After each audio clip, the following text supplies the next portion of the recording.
Who doesn't love pirates? They're daring. They're brave.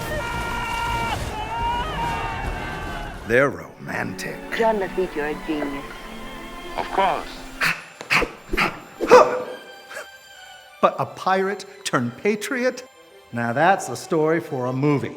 And best of all, it was true. Sort of. There really was a notorious criminal entrepreneur named Jean Lafitte, who lived here right after the Louisiana Purchase. A smuggler and a pirate, although he preferred privateer. Now, for a while, Lafitte proved that crime does pay. When Governor Claiborne advertised a $500 reward for the capture of Lafitte, Lafitte offered $5,000 for the capture of the governor. Yet, when the British threatened, Lafitte responded with men, materials, and critical information and intelligence that helped save New Orleans, and with it, probably the whole western half of the United States. True, Lafitte had less in common with this movie character than he did with this one. But that was before the reigning king of Hollywood got hold of him.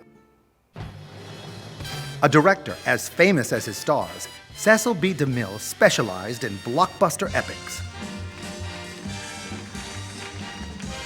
Not only did he win prestigious awards, he even had a prestigious award named after him.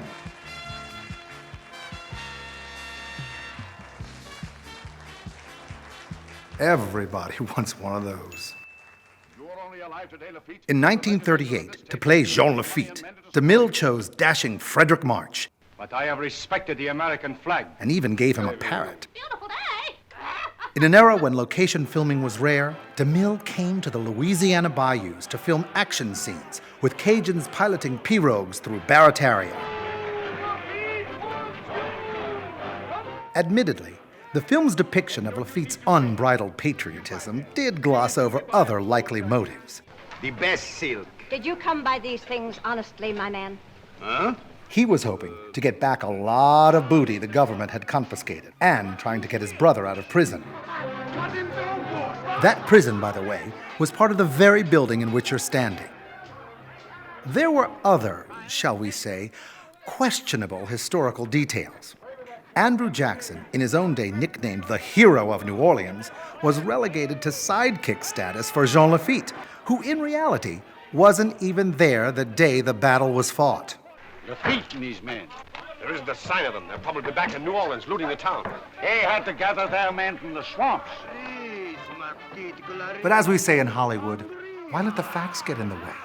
So on January 7th, 1938, The Buccaneer had its world premiere at the Sanger Theater, right over there on Canal Street. 15,000 people paraded. Speeches were made, stars were photographed. The Cub Scouts reenacted the Battle of New Orleans. The Buccaneer was a huge hit. By the 1950s, Cecil B. DeMille had begun remaking his early successes. The Buccaneer would get the same treatment, except it would now be done as, and I'm not kidding, as a musical. It would star, bump, bump, bump, the best Oscar winner from the year before, bump, bump, bump, Yul Brynner. But it was not to be. Yul Brynner stayed, but the musical idea? Andrew Jackson, even though performed this time by screen idol Charlton Heston. Before I surrender this city, I will burn it to the ground.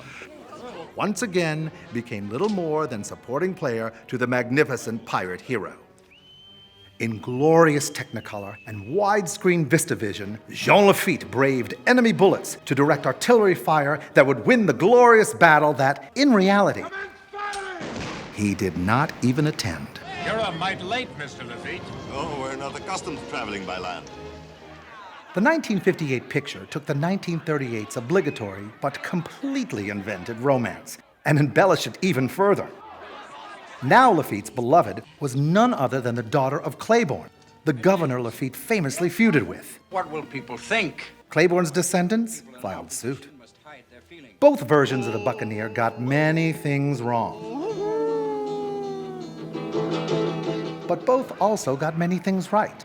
And together, they showcased the Battle of New Orleans, that final decisive encounter in what's been called America's forgotten war. Of the two versions, we around here prefer the original.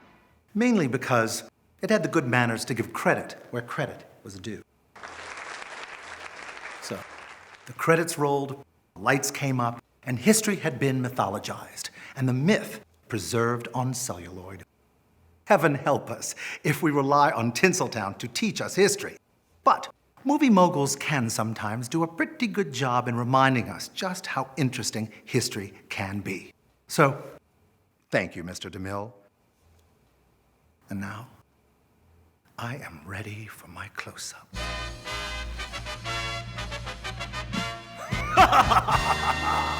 Arr!